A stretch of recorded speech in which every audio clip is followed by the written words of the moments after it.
La palabra que más está de moda en estos tiempos, en esta década, es la palabra estrés. Esta palabra se usa mucho cuando vamos al médico, casi siempre las personas dicen, no, yo creo que mucho estrés, muchas cosas, casi siempre inician por ahí, para hablar de algo físico que les acontece.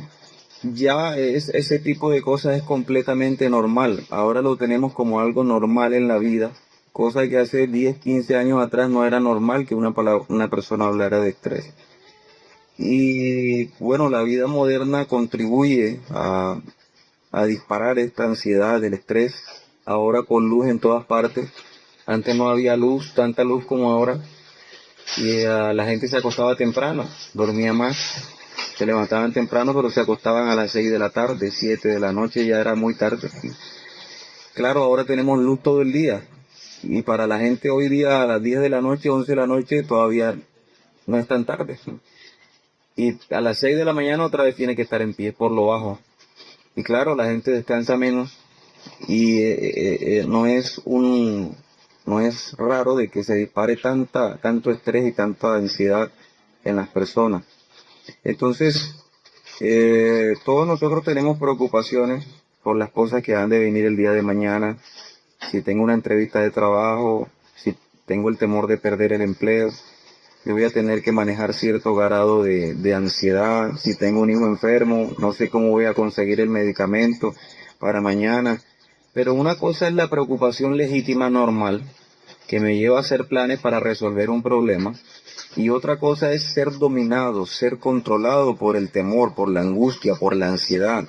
De hecho, algo interesante que el Señor, que dice la versión en inglés de la palabra ansiedad, es worry, que significa estrangular.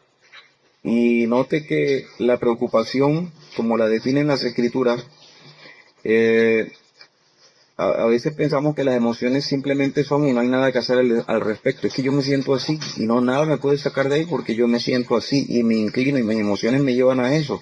Y yo contra eso no puedo, hermano. Sin embargo, la manera en que la Biblia enfoca la vida emocional no es así. La Biblia no solo describe el problema, sino que nos da pautas de qué hacer al respecto. Y cuando la Biblia dice, ¿por qué os afanáis? No estéis afanosos por el día de mañana. ¿Qué está diciendo, hermano? La palabra afán y ansiedad son sinónimos. Y el Señor Jesucristo en este texto nos dice primero, no os afanéis por la vida. Y sigue hablando. Y es interesante las cosas que el Señor habla, porque el Señor habla de beber, de comer y de vestir. Son cosas tan simples, pero uno a veces se preocupa tanto por ese tipo de cosas tan simples. Y uno cree que la ansiedad no la controla y uno empieza a pensar el recibo, la comida al otro mes, no hay trabajo, no hay plata, me estoy quedando sin ropa, los niños necesitan ropa, el niño tiene zapatos rotos, etcétera. Entonces uno cree que no puede salir de esa ansiedad que tiene porque cree que ya se va a acabar, se va a desmoronar, se va a destruir, pero no tiene nada que ver el hecho de que tú no es que no puedas controlar eso, sí puedes. Un ejemplo, yo puedo estar durmiendo en la noche y a las 3 de la mañana suena un golpe fuerte en la sala de mi casa. Y no es que cuando llegue el golpe fuerte yo empiece a decir, mira, tal vez oí un golpe fuerte, tal vez será un ladrón que entró. No, inmediatamente yo oigo el golpe fuerte, es cuestión de microsegundos. Inmediatamente el ruido que yo acabo de escuchar dispara una emoción dentro de mí. Y no era porque yo sentía la emoción, era porque el ruido exterior de lo que yo pienso que es una amenaza produce en mí un temor. Y la persona entonces empieza a decir, ay, pues es que yo, hermano, no he escuchado ningún ruido, pero hay algo que vengo oyendo allá en el trabajo que están diciendo que van a despedir, que van a hacer recortes, y si me botan del trabajo, y si nos mata. Y si luego de que me botan mis hijos, uno de mis hijos se enferma, y si después no puedo pagar los recibos y empieza la mente a llenarse de basuras que ni siquiera han pasado, pero ya la ansiedad empieza a tomar posesión de nuestras mentes y nuestros corazones. Y la persona está haciendo un mundo en su cabeza que lo está llevando a tener reacciones emocionales. Nada de eso ha pasado. pero ya la persona piensa que ya todo se le está acabando, que no hay salida, que lo que viene es lo peor del mundo. Y de eso se trata la ansiedad. La ansiedad no es el tigre que me está al frente para comerme, sino pensar que hay un tigre por ahí merodeando que me puede algún día morder la pierna. La ansiedad no es la tormenta que me está cayendo, yo oigo los truenos. La ansiedad es pensar que hay una nube a lo lejos que se puede convertir en una tormenta y temer a esa nube. Entonces la palabra nos habla de la ansiedad, y cuando habla de aquí de ansiedad, la palabra está hablando de una preocupación excesiva, porque eso es la ansiedad. Cuando nuestra preocupación empieza a convertirse en algo excesivo que no ha sucedido, en lo incontrolable, y divide nuestra mente. De hecho, en el idioma original, lo que el Señor quiere decir cuando dice no os afanéis, esta palabra significa no estar dividido. Una persona que me está hablando una cosa y me está hablando otra, obviamente, porque en la realidad yo debo pensar una cosa, pero en la ficción de mi mente yo estoy tirando para otro lado. Y por eso la Biblia habla de estar dividido, porque no estás en la realidad, sino estás en una propia realidad que te ha la inventada por tu propia mente. Y me gustó cómo lo expresó alguien. Él dijo, nosotros prestamos cosas, prestamos el martillo, prestamos la pala, prestamos la escoba, prestamos tantas cosas, y la persona ansiosa presta problemas. No son de él, son del futuro, son de lo que posiblemente puede llegar, pero él viene y los presta, problemas del futuro, problemas que ni siquiera han llegado. Y dice el Señor, por eso, no os preocupéis por el día de mañana. Porque el día de mañana trae su propio afán, trae su propia ansiedad. Alabado sea el nombre del Señor. Entonces, ¿de qué otra manera se manifiesta la ansiedad? La ansiedad está íntimamente relacionada con el temor. Porque lo que me produce ansiedad es aquello a lo que yo temo. Y muchas veces el temor se vuelve obsesivo, lo que está indicando que la persona está muy centrada en sí misma. Hay un texto de la Biblia que, aunque no está hablando directamente de esto, lo podemos tomar como una regla general. Y es el texto de Primera de Juan que dice, el perfecto amor echa fuera el temor. Vamos a suponer que yo tengo una iglesia grande aquí, que no hay nada más 10 hermanos. Supongamos que tengo 500 hermanos como una iglesia normal allá en Barranquilla, en el centro. Y yo tengo mi oficina, supongamos que no es la... Y viene una hermana y va donde el pastor porque le va a comentar una situación difícil, va con sus niños pequeños y los deja cuidando afuera con la secretaria en la oficina, que está fuera de la oficina, y ella entra a la entrevista con nosotros. Pero nuestras oficinas tienen una gran ventana de cristal. Y cuando ella entra y cierra la puerta, inmediatamente una cucaracha se pega en la parte de atrás de la puerta. Y la persona inmediatamente me mira desesperada y me dice, ay hermano, si usted supiera, yo le tengo un pánico a las cucarachas y yo no voy a salir de aquí hasta que usted no mate esa cucaracha. Pero inmediatamente ella oye un golpe detrás de la puerta que suena duro, ¡boom! Y entra inmediatamente en el llanto el niño de ella. ¿Qué cree usted que haría ella? Mira, en la puerta pueden haber hasta 5 cucarachas.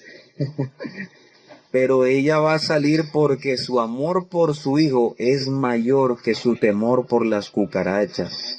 Entonces todos nosotros tenemos temores, pero cuando el amor de Dios está presente en nuestros corazones, podemos vencer el temor que se desea. Alabado sea el nombre del Señor. Alabado sea el nombre del Señor. ¿Y qué es lo que pasa cuando una persona está controlada por el temor? Bueno, probablemente no estoy dando aquí una regla que encaje en todos los casos, pero estoy teniendo un amor excesivo. Cuando tengo mucho temor es porque tengo un amor excesivo por mí mismo, porque no estoy confiando en Dios. Yo por lo general hago algo que me ha servido en la vida, y es convertir las quejas que tengo en la vida en oraciones.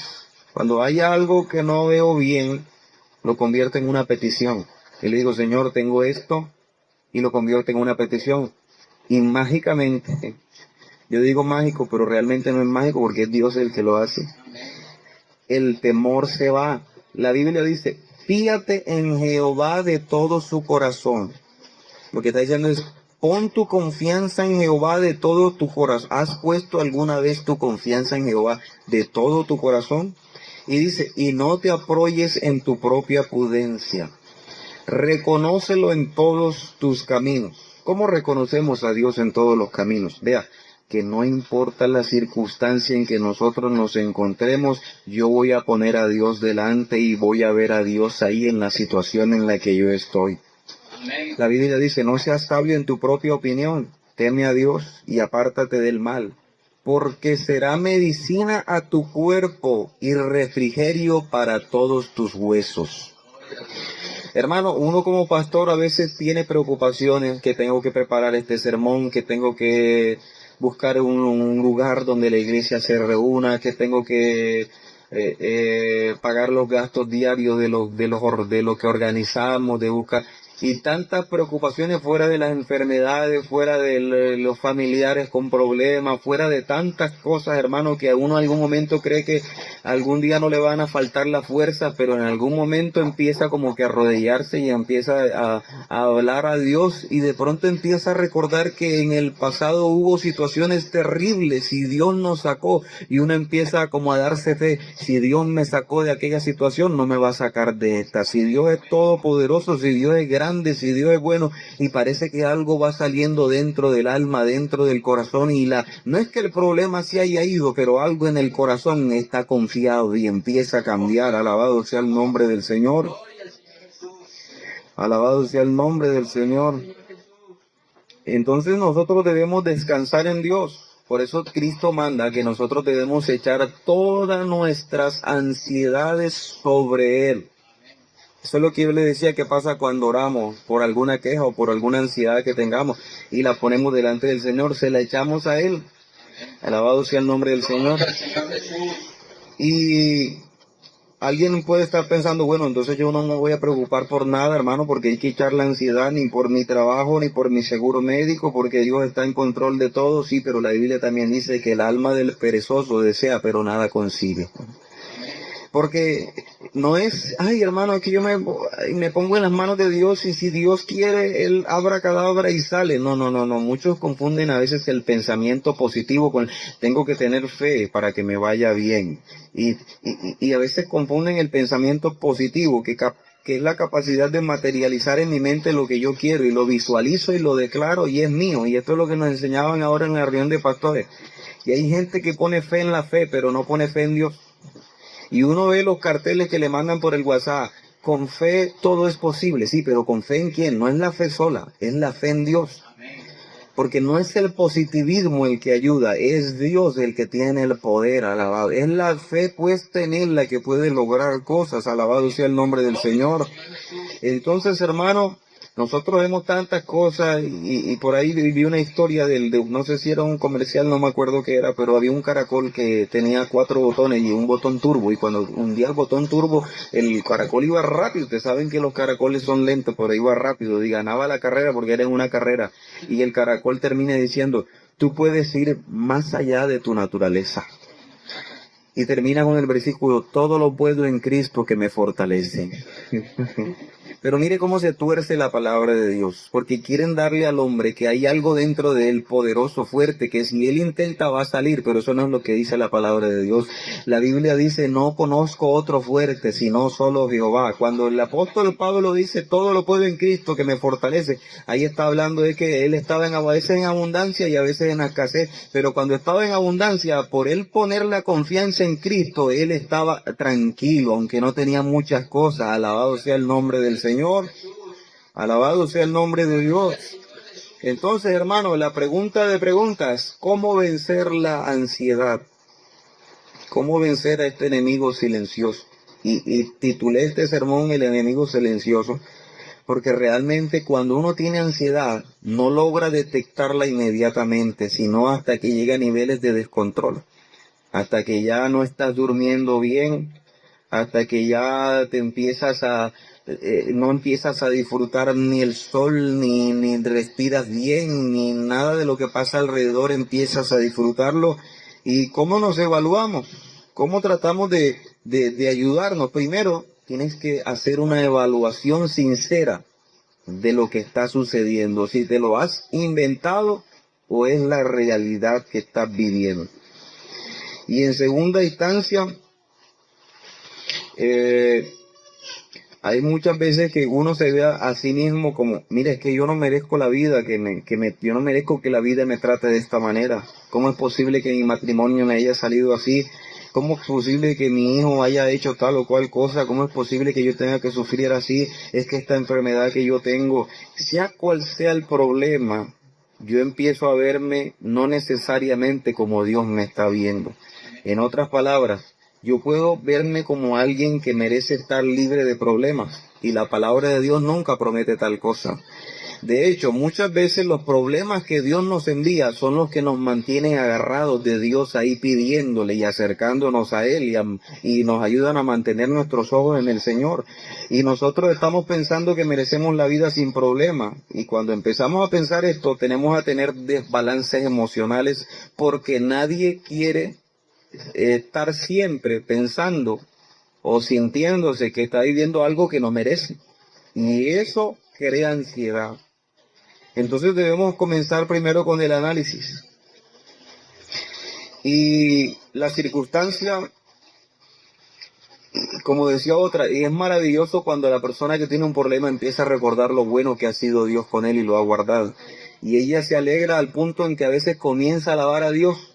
Y la gente lo ve cantando alegre y dice, y este está loco. No está loco, es que tiene un problema. Y comenzó a cantarle a Dios y sintió una calma y una paz. Que a veces el problema sigue ahí, pero uno sabe que no está solo, que hay ya un poderoso con uno que puede sacarlo, que ha prometido que estaría con nosotros y que nos sacaría de todo. Él dice, si pasas por las aguas, no te anegarás. Si pasas por los ríos, no te hundirás. Si pasas por el fuego, no te quemarás. Mire que Dios no promete que no te va a pasar por el fuego. No promete que no te vas a pasar por un río. No promete que no te vas a pasar por el agua. Lo que Él promete es que aunque pases, Él te va a sacar. Alabado sea el nombre del Señor. Alabado sea el nombre del Señor. Y uno está preocupado, es que me voy a acabar, se me acabó el trabajo, el hijo se me enfermó, me voy a morir. No te preocupes. Él mismo dijo, si yo cuido a las aves, ellas las aves no trabajan, ni hilan, ni guardan en granero para el día de mañana, y yo las guardo a ellas, que son unas simples aves, dice Dios. Yo no haré mucho más con vosotros, hombres de poca fe. Porque sabe, el problema está en la falta de fe, en la falta de confiar en Dios. Cuando yo me preocupo porque el problema me va a matar, yo estoy diciendo, Dios no tiene el control de mi vida y Él me va a dejar a expensas de la muerte. No tengo fe en Él, pero cuando yo sé que tengo un Dios poderoso arriba que cuida de mí, entonces estoy depositando mi fe en Él y la ansiedad se va porque sabe que estoy seguro en las manos del Señor. Alabado sea el nombre del Señor. Alabado sea el nombre del Señor. Alabado sea el nombre del Señor. Entonces, hermano, la ansiedad para el cristiano es una cuestión arreglada, porque las circunstancias no cambian, pero hay algo que yo veo que los demás no pueden ver. La palabra ver es perspectiva, y digo esto porque depende de lo que tú tengas en el alma, es lo que te vaya a ayudar a las emociones que tú tienes afuera. Y cuando tú tienes en el alma la palabra de Dios, lo digo porque filosóficamente y psicológicamente la estructura dice, según algunos psicólogos y algunos psiquiatras y algunos filósofos, dicen que si tú te sientes de alguna manera, no hay poder humano que pueda quitarte el sentimiento que tú tienes. Inclusive puedes tomar las pastas o las pastillas que ellos te mandan y eso te calma, pero no te quita lo que tienes ahí. Le ponen como un trapo arriba. Pero ¿sabe qué dicen ellos? La única manera de cambiar las emociones es cambiar lo que tienes aquí en la mente. Si lo que tienes en la mente es negativo, ¿cómo van a ser tus emociones? Si lo que tienes es positivo, ahora no estoy hablando de negativismo ni de positivismo, estoy hablando de cuando no tienes a Dios en la mente, te vas a tener ansiedad. Pero cuando tienes a Dios, hermano, la Biblia dice, en la presencia de Dios hay plenitud de gozo. Cuando tienes a Dios en el centro de tu mente, vas a encontrar paz, vas a encontrar seguridad, vas a encontrar gozo, vas a encontrar salvación, vas a encontrar ayuda. Alabado sea el nombre del Señor. Pero mira qué es lo que está en tu mente. Yo recuerdo cuando era niño, día de mi abuelo allá en Swan Atlántico. Y recuerdo que anunciaron el circo del pueblo. Claro, no era el mejor circo de todos, pero yo nunca había ido a un circo. Y anunciaban al burro que bailaba y un león. Y creo que nada más tenían esos dos animales. Pero para mí era lo último, abuelo, yo quiero ir al circo. Y mi abuelo me llevó eso. Me acuerdo que la plaza estaba llenísima. Pero en una de la emoción que yo quería ver el león, me le solté de la mano y me fui a ver el león. Y estaba viendo el león saciado. Cuando de pronto me acordé que me había soltado de mi abuelo y ahora ¿dónde estaba mi abuelo? Y miré para todos lados y vi a un montón de gente y no vi a mi abuelo por ninguna parte. Inmediatamente comencé a sentirme extraño. Y mire cómo cambiaron inmediatamente comencé a sentir un miedo y sentí que alguien me quitó los tornillos de la pierna, de la rodilla y la pierna me empezaron como a temblar. Hermano, pero eso pasó hasta que volví a ver a mi abuelo que venía ya a la distancia. Y cuando lo vi, mis reacciones emocionales cambiaron cuando yo vi a mi abuelo que venía, mi protector que venía, hermano. Tú puedes estar en la situación más adversa hasta que te veas a tu Padre Celestial viniendo hacia ti. Alabado sea el nombre del Señor. Alabado sea el nombre del Señor. Y los discípulos estaban en la barca gritando de miedo. ¡Ay, nos van a comer un fantasma! ¡Estamos solos! ¿Qué es lo que pasa? Dice el Señor. Hombres de poca fe. ¿Sabe qué es lo que habían perdido de ellos? Estaban viendo la tormenta, pero no habían visto al que estaba con ellos en la barca. Habían perdido de vista a Dios. Y sabe, al perder de vista a Dios, tú no puedes descansar en Él. Pero claro, cuando ellos estaban en la tormenta, ellos no veían que Él estaba con ellos. Y sabe, cuando tú estás pasando una tormenta de la vida, el gran problema es que a veces no ves al que está contigo ahí en la barca. Alabado sea el nombre del Señor. Alabado sea el nombre del Señor. Y sabe, para terminar, Isaías estaba preocupado porque se había muerto uno de los mejores reyes, el rey Usías. Y dice Isaías con su preocupación en mente que se fue al templo. Y cuando llegó al templo tuvo una visión. Y en la visión dice, de un trono alto y sublime. Y en el trono uno sentado. Y sus faldas llenaban el templo. ¿Sabe por qué estaba preocupado Usías? Porque Usías, el rey, había muerto. Y el trono ahora estaba vacío. Y él se estaba preocupando con el trono vacío. Ahora, ¿quién va a guiar a la nación de Israel? Con el trono vacío, ahora ¿quién va a ayudar a nadie? Y las preocupaciones empezaron a venirse y a meterse en el corazón de Isaías hasta que Isaías entró al templo. No sé si empezó a orar, me imagino que fue lo que hizo, pero orando vio la visión. ¿Y qué vio en la visión? Que había un poderoso grande en el trono, aleluya. Porque quiero que sepas en esta mañana que el trono del universo no está vacío, hay uno sentado en el trono todavía y él puede guiar todas las obras humanas para el bien término de sus hijos. Alabado sea el nombre del Señor, alabado sea el nombre del Señor. Quizá, querido amigo, querido hermano, hayas venido esta mañana con alguna tribulación, con alguna congoja, con algún dolor en el corazón, pero yo en esta mañana te invito a que mires al Señor por la fe. Él está en el trono, Él todavía tiene el control de todas las cosas y Él no va a dejar que tú mueras porque Él ha prometido defenderte y ayudarte todos los días hasta el fin del mundo, dice la palabra de Dios.